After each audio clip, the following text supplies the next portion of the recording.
And one of the other cool things is that this has the original record, right? But it also has some demos, like it's got the original Shout at the Devil demo that Nikki gave me, The Looks That Kill, The Knock 'Em Dead, Too Young to Fall in Love, Hotter Than Hell. Later became Hotter Than Hell, later became Louder Than Hell, and I Will Survive, and Black Widow. A lot of people really like Black Widow. So, all right, let's rip the cellophane off this thing, and let's go through it. Now, I have, I'm going to tell you, I don't even know for sure what's in the box. This is the first time I'm opening it. I wanted to save it and open it up with everybody. You get this sticker on the front. I'm just going to put this on the camera real quick. And it kind of gives you a synopsis of everything that's on it. All right, let's get rid of the cellophane. All right, here is everything on the back. It kind of gives you the rundown of what's inside it. It's kind of crazy that I got this when it first came out, and I never opened it, and I thought, well, one of these days I'm going to open it, and there's a lot of good memories and some bad memories. Obviously, finding out that your girlfriend slept with Vince Neil is not a great memory, and then everybody sees it on Netflix on the movie. So here is the cover of the box. Is also an Ouija board. How about that? That's kind of cool. I got to look at, remember, I've never seen this myself. Look at that. All right, let me put this down. Now, I guess this is a suitable for framing. I don't even know which way it goes. Maybe this way. Anyway, so you can frame that. It's like a hard piece of cardboard. And there's a couple of other prints. This is sort of the band, the album cover done in blood. And here's a reverse out in white of the album cover done in blood. I wonder what else is in here. Let's just keep digging. Oh, there's a little there's a little red tab to help you pull stuff out. Okay. Well, this is interesting. So, the original album cover. Hi, Keith. Oh, is it Keith Bell? Cool. Oh, hi, Keith Bell and Cool. Gotcha. It's hard to read this stuff, because it's so small on my camera. Let me pull this out again. So, this is interesting. So, here's the original and here's the reproduction. And I'm going to say that, the original was on shinier stock. But, of course, this is a first pressing jacket. And I left some of these as breadcrumbs, and I'm half waiting for someone to knock on the door, so maybe I could give them one of the unopened boxes, but no one's knocked on the door yet. I'd hear them if they did. But the original promos, and if you want to buy one of these boxes, or you want to buy the latest reissue of the single record, if you go to my TikTok product showcase, I've got 7 Motley Crue items for sale there. But anyway, so the original was a little bit shinier of a cover. You got the embossed pentagram on the front and back. The repro here for the box, it's more of a matte black. You still got the shiny pentagram front and back. But you don't have the glossy centerfold. So see, I'm finding this out for the first time, like all of you. And let's just show the original again. So, and we had to pay so much extra money to make it glossy. It was like an extra 20 cents a record or something. But there's the glossy original version. And here's the more matte finished repro. But I'll tell you one thing that's cool about this one in the box. Check this out. The original sleeve was like paper. I'll show you. So the original sleeve is just like paper. It's hard to keep it from ripping. It's just like paper, right? So you may not get the glossy photo in the center, but you do get something that will protect your record better. And check this out. So this is the splatter, red and yellow splatter vinyl. Pretty cool, huh? I like that. I can't wait to play it. Maybe on a future I'll let you know how it sounds compared to the original and how this remastering they did for the box is. You know, I'm like kind of a vinyl nerd with that stuff. So here are the demos and rarities. So that's pretty cool. I'm sure it's on colored vinyl as well. Let's find out. And this one's just got a paper. Okay. So this is kind of red, black, and white. Looks kind of more pinky purple, but music, Rebel is here. Trayman is here. Courtney says she's on her way here. I think she found the breadcrumbs, so that's good. I'm excited to hear that. I did say this before, but let me show you this. So those are all the demos that Nikki gave me before we went in the studio to record the record. So there they all are. You got Shout at the Devil, Looks That Kill, Knock 'Em Dead, Too Young to Fall in Love, Hotter Than Hell, the demo for Louder Than Hell. Maybe they changed the name because when Kiss kicked them off the tour, they changed the name of the song. I Will Survive, obviously, is a cover. And like I said, people love Black Widow. They waited for this box to get Black Widow pressed up on vinyl. Now, what else do we have in this box? Let's dig out. This is interesting. Okay. All right. Keith asked me a question about who is the most difficult to work with, and I'm going to answer that shortly. All right. So I guess these are the tarot cards. So you got the Devil. Of course, it's Nikki Sixx, right? Well, I'll put him down here. The Sun is Vince Neil. I don't know. I think Vince Neil should have been the Lover, but they got Tommy as the Lover. I would have reversed that. I would have made Vince Neil the Lover, although maybe what he was doing wasn't true love. And then Mick is the Magician.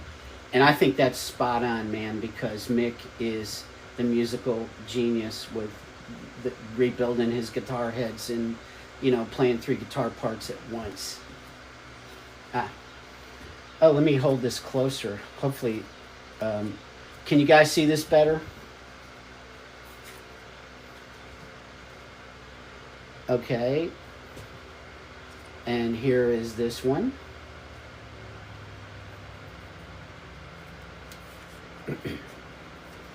And here is the next one, and here is that one. Yeah, this is my first live, so you guys got to help me sometimes if I you know, put something up and you can't really see it. And then here's the reverse. Each card has the same thing on the other side.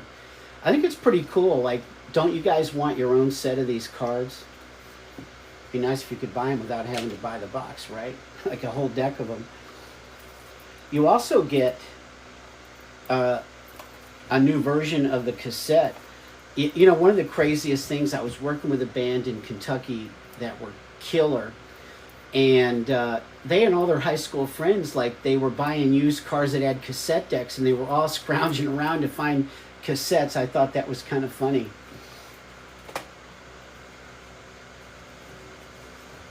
And here's the Beelzebub himself, right? I'm kind of scared of this thing. I don't know if I would use it as a candle holder or not. Maybe, I think it's got some holes you could stick incense in, maybe. But I'm going to put the Beelzebub away. I don't need to hold him. All right, what else do we have? Okay. So here's some stuff that's like, it's wrapped in a cloth. I mean, I guess we could make this in, you know, I have some Shout at the Devil headbands, and I forgot to bring them to the cabin. Welcome, Ralph. Welcome, Leslie. And Margie, you are learning to play the bass because of Nikki. Well, that's cool. Make sure that on future shows you let me know when you've learned how to play it, and you have a band. So, what are we going to do with this? I guess it's got the same thing on both sides. Oh, it's like an Ouija, I guess. Has it got the same thing on both sides? I gotta see. Remember, this is, oh, it's reversed out. All right, here we go. I think I'll wear it like it's a napkin when you're at dinner, right? So we also get the reproductions of all the singles. Here is The Looks That Kill, backed with Piece of Your Action. And of course, Piece of Your Action was from Too Fast for Love. Looks That Kill was from Shout at the Devil. It's on white vinyl. That's kind of cool, especially, oops, I lost my napkin. Let me put it back over here.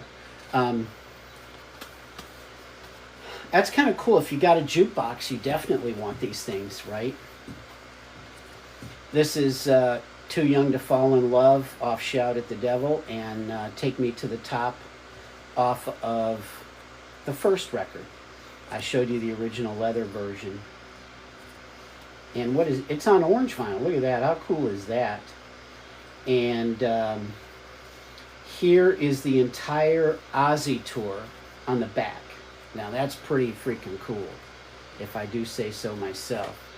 So let's talk about this Ozzy tour. There's a couple more things in the box to finish unboxing it, but you know, everybody wanted to get this Bark at the Moon tour. Everybody wanted it. I mean, absolutely everybody.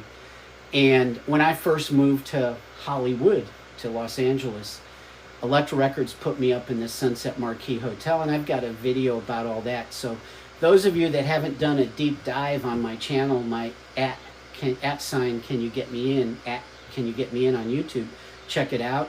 You can also go back into, you know, my TikTok, you go to my Instagram, Facebook Reels. But I've got a great video that talks about it. But basically, I lived at the Sunset Marquis for about a year, and while I was there, I met all these crazy people at the pool, you know, including Sharon Osbourne. And Sharon and I had a talk about Black Sabbath. I was like a passionate Black Sabbath. Everyone says Black Sabbath created heavy metal with their first album. I remember I was just a kid, and my best friend, while I was in elementary school, his older brother was in high school, had a monster stereo with that first Black Sabbath record. I love putting the needle on that sucker and hearing that rain falling. And but and by the way, you know, there are 7 Motley Crue things in my product showcase. If you go to my TikTok after the live and you search, you'll find all 7 of those items. But I also have Black Sabbath's first album in there, and you should listen to that record, because that is the record that started heavy metal.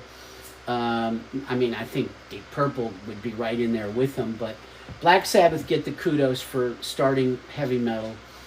Anyway, so I meet Sharon, and she's like, hey kid, if I can ever help you with your career, let me know. And guess what? I was told that we weren't going to get the Ozzy tour, and they wanted $100,000 buy-in and all this stuff. And you know, I had Sharon's number, and I called her, and I said, Sharon, I said, can I get Motley Crue to open for Ozzy? And Sharon's like, you know, it's funny you bring this up to me, because she goes, Tommy, I want to tell you that Ozzy and I saw Motley Crue at the US Festival, and we thought they were fabulous. Let me talk to Ozzy about it, and I'll let you know. So she calls me back, and she goes, you got the tour? She goes, you got the tour, Tommy, and do you have the 100,000? And I said, I don't. And she goes, well, we'll give it to him anyway. So we got that tour, and that tour is really what broke the band. And I want to thank Frank for the gifts. I just want to acknowledge that I greatly appreciate that. And Tiffany and Ralph, thank you for joining. And I want to thank people for their gifts and shares, because man, shares are what it's all about. So I didn't even know this. I mean, I guess I probably read it and forgot, but There's also a Shout at the Devil CD, so you are fully covered. You got a CD, a cassette, and the album, and of course the album of the rarities. And here's the CD. Now, what else do we have in this box? Is this? I wonder if I'm just down to cardboard now. I guess it feels like there could be something else in it, but I'll show you this because Beelzebub, the ceramic Beelzebub candle holder or incense holder, it was packed in this this red, I guess it's kind of like felt or something, or silk, but that's probably to protect it when the boxes were moving around on trucks. There's also this this red pouch, and this is our final surprise. Let's see what's actually in here. It's clinking. Okay. A Motley Crue guitar pick, or is this what you use on the Ouija board? I'm not sure. I'm going to have to research it and let you know, but you do got your red pentagram bag, and then it's shaped like a pig anyway. And I'm not sure, but it looks like a coin with a pentagram. Maybe it's something to do with the Ouija board. Here it is.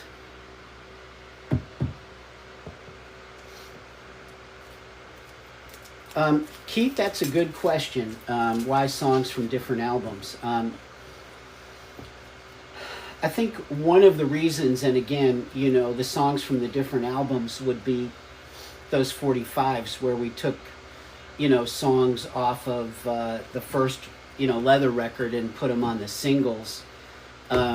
It's pretty common now in these box sets, they'll throw in unreleased stuff, demos, and like they might give you the demos on they didn't in this case, but like you buy the 40th anniversary Shout at the Devil box, and you might have got demos from the next record, Theater of Pain.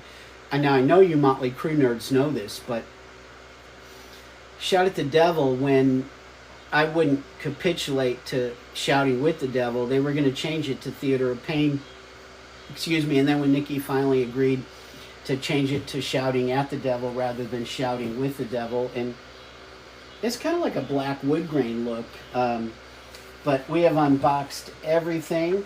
Let me see it.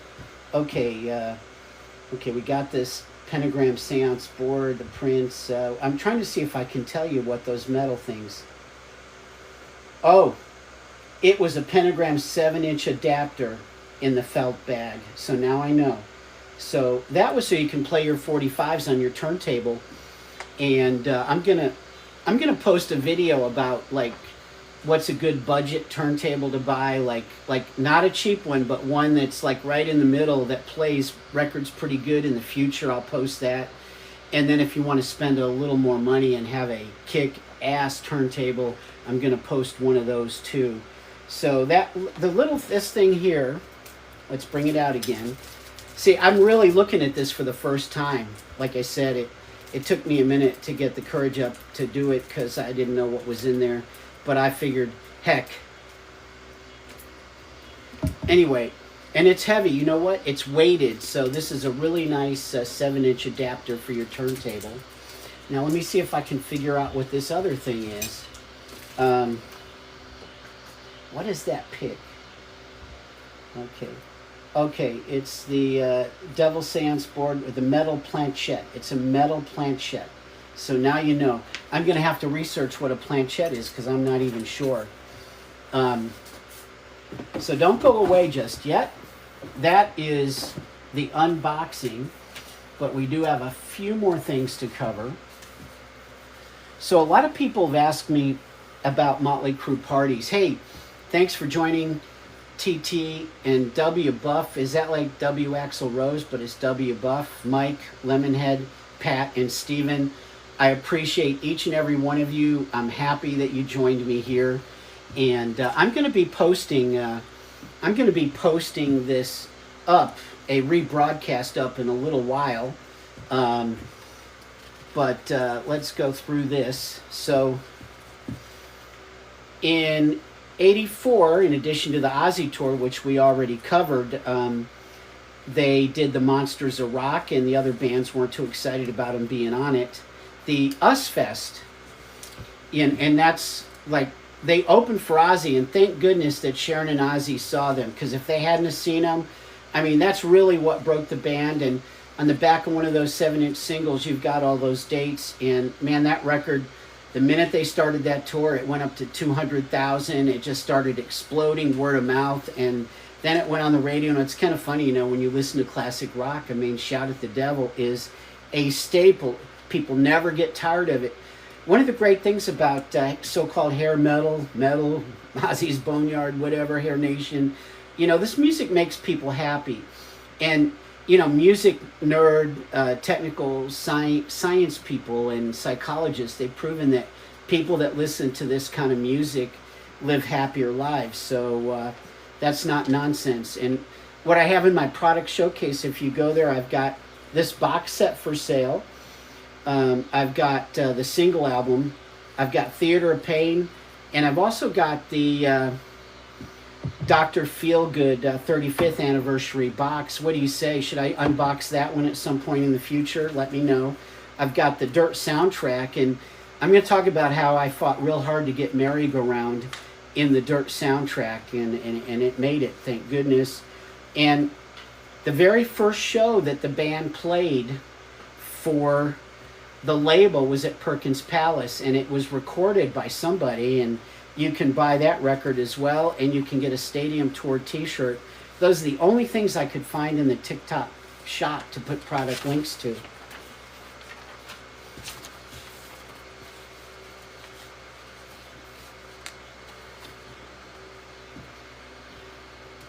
All right, let's see. Let's talk about the most difficult moment. So we'll go back to an earlier question. So I'm going to say probably, because Nikki and I were both very cerebral, and if you want to know about the actual probably most difficult moment, those moments were arguing with a songwriter, Nikki Sixx, about some songs that he thought were great that I didn't think were so great, that I didn't want to put on a record. And it's kind of funny, you know, like he fought real hard for Black Widow, and now I listen to that demo and I'm thinking, what was I thinking back then? So it was probably arguing about song selection with Nikki. Another real difficult moment, and I don't know that this has ever really been discussed much, and this would be like dirt that wasn't in the movie and not even in the book, but I was on tour with the band, and they were playing a gig in Syracuse, New York. And after the show, this kid, I don't know how he got backstage, but he did. He looked at Tommy Lee and he said, "Man, your wife's got a great gash." And Tommy, like, I've never seen him rage like that. Like I said, I never really saw that, but I did see this. He smacked that kid to the ground, and Doug Thaler and I, who was Doc's partner in Motley Crue, Doc McGee, who managed Motley Crue, Doug and I, we kind of picked the kid up off the floor and talked to him, and he was like, "Man, why did he hit me? I was just complimenting his wife." And, you know, and Doug Thaler said to this kid, he said, "Well, why would that be a compliment?" And the kid said, "You know why it was a compliment?" And the kid goes, "Well, she's on the cover of Penthouse." And so Doug and I, we went to the 7-Eleven, and Doug bought the magazine, and we opened it up. And, I mean, the kid was hit pretty hard, you know. We were thinking he might sue the band or something, you know. And we couldn't believe it, right? That Tommy's wife was, you know, was in the magazine, and it said, you know, Motley Crue's drummer bears all. And so we went back and we showed it to Tommy, and we said, you know, "Tommy, you know, you need to apologize to this kid. He was trying to pay a compliment." And Tommy just went off the deep end, because he had no idea his wife had done this Penthouse spread while he was out on tour. And she later claimed that, because Tommy told her, look, I left you with a house. It was fully paid for, and da da da da da, and and she was like, well, yeah, you left me groceries for about a month, and you were gone for 6 months. So anyway, she said that he didn't leave her any cash, and she had to raise money to survive while he was out on tour. But Motley Crue, they didn't really start making money for a while. They had a lot of debts, and a lot of people don't realize that when a band first starts to explode, it takes a while to recoup all the money that's been spent. So, those would be, some of the more difficult moments. Anybody else have any questions?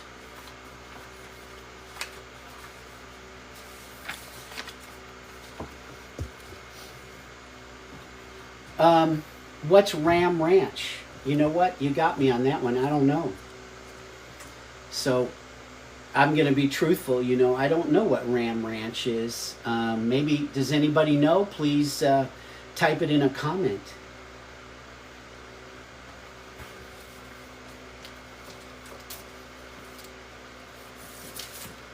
I figured so you don't have to go back and find the video, let me show you this.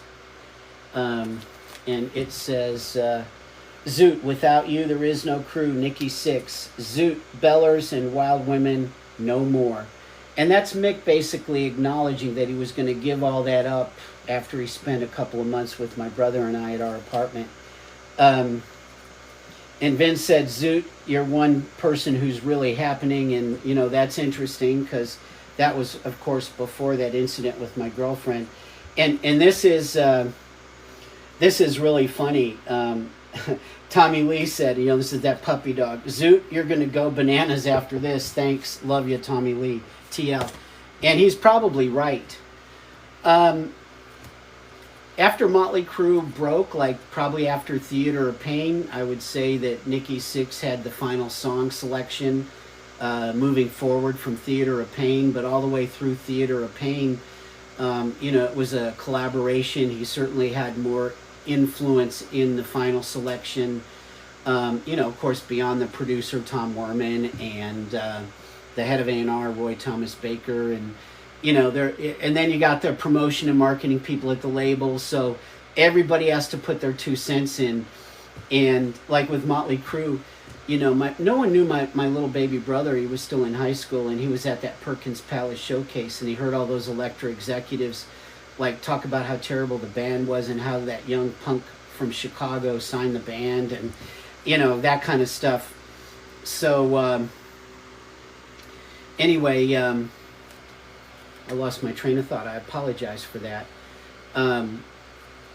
So they were all dissing on me and dissing on the band, and and as soon as I took them backstage, I came back out and grabbed everybody. They were glad handing the band and telling them how great they were. And on the way home, my brother said to me, he goes, they were all talking shit about you and talking about how terrible the band was. It was a third-rate Kiss and all this stuff. And then they went back and met the band and acted like it was the greatest concert they'd ever been to.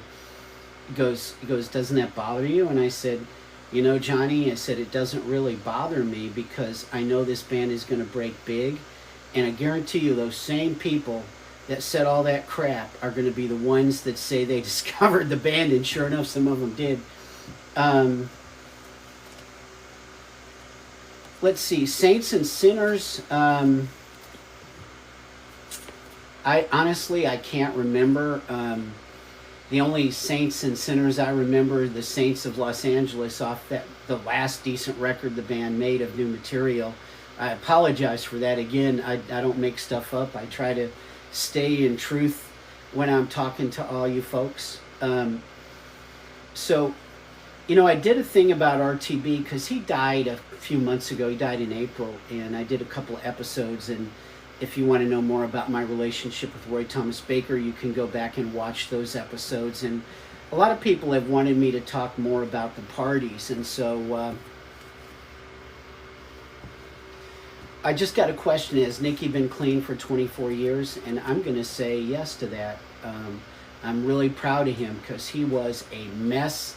For those of you that want to understand how dark the mess was, and and how what a miracle it is that he's out of that mess and living a great life in Wyoming with his wife and their little kiddo, and he's present for his wife and his kiddo, and I'm so proud of him for staying off the dope. It's so hard.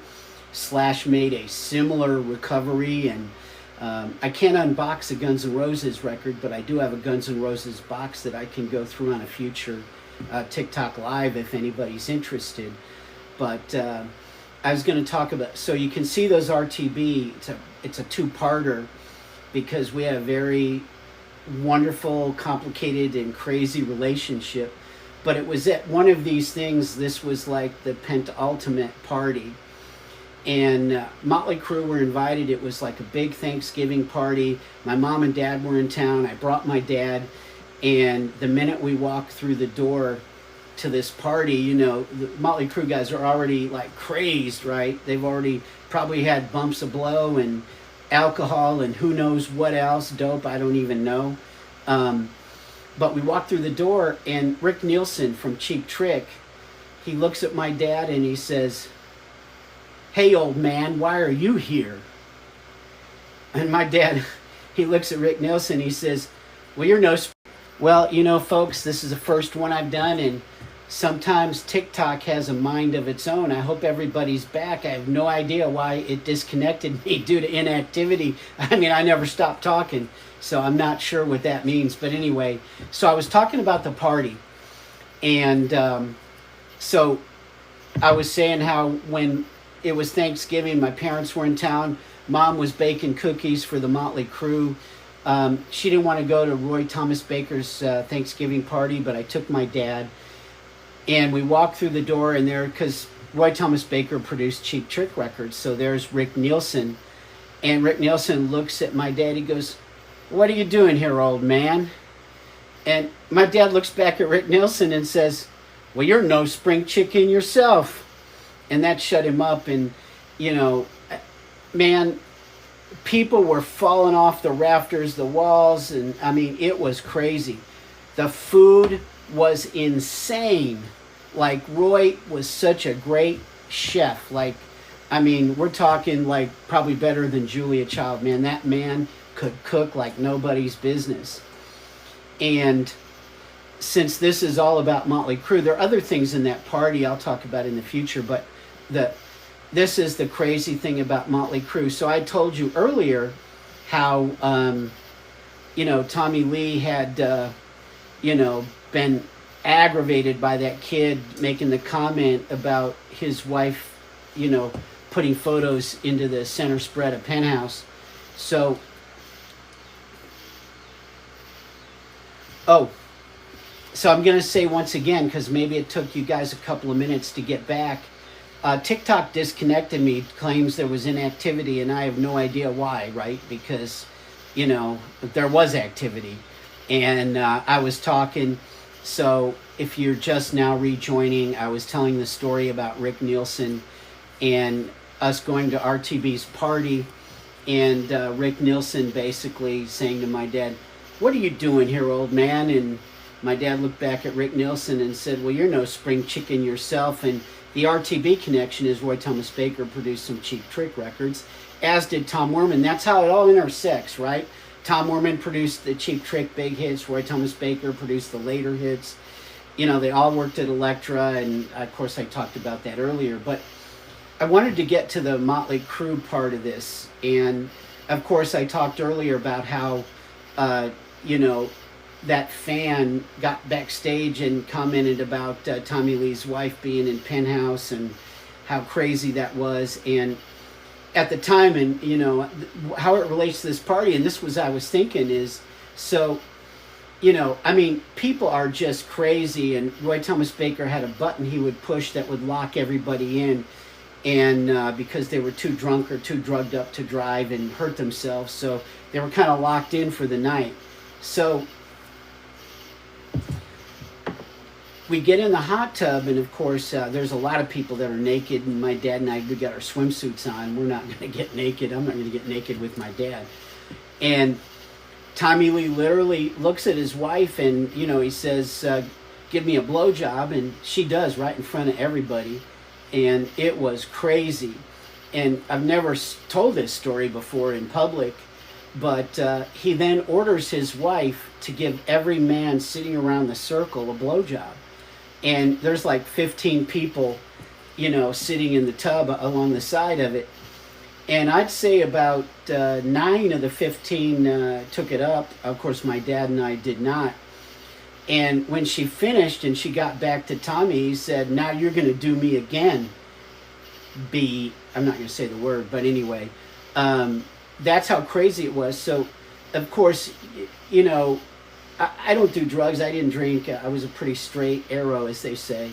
So now flash forward, because this is before the tour, and then that thing happens on the tour with the kid talking about the penthouse.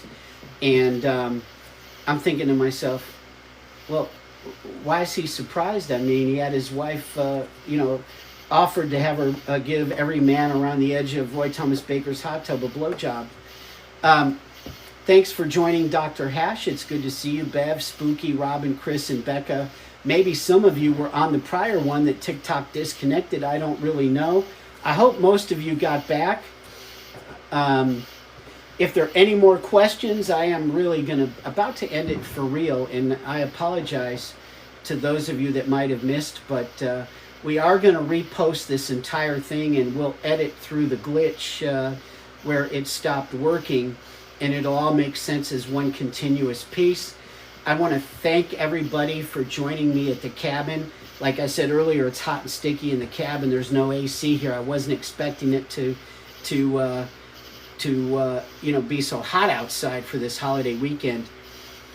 Is anybody interested in having me spin vinyl and talk about songs and interactions with bands while we listen to their music? Because I'm considering doing a TikTok live where I spin vinyl and tell stories and that kind of thing. So let me know if any of you are interested. Put it in the comments. And if you just tuned in and you missed the first hour that got so magically cut off by TikTok, I'm going to repost it. Please subscribe, like, and follow. Give me those hearts. Give me those likes. Please subscribe. Be a follower. Go to my Can You Get Me In YouTube. Search me on Facebook Reels. Search me on Instagram. Go everywhere and help me out. I want to reach as many people as I can to share my life with. Like I said when I first started, I think I'm your go-to guy for anything 80s and 90s. And I love TikTok because I love, the teens to the mid-30s that are digging the 80s and 90s music. And of course, I love the people of our generation, mid-30s to 70s, 80s, that love this music. And somebody give me a rundown on Ozzy Osbourne and Black Sabbath's Farewell from Birmingham, because I didn't get to see that live stream. Good night, everybody. Enjoy the rest of your holiday weekend.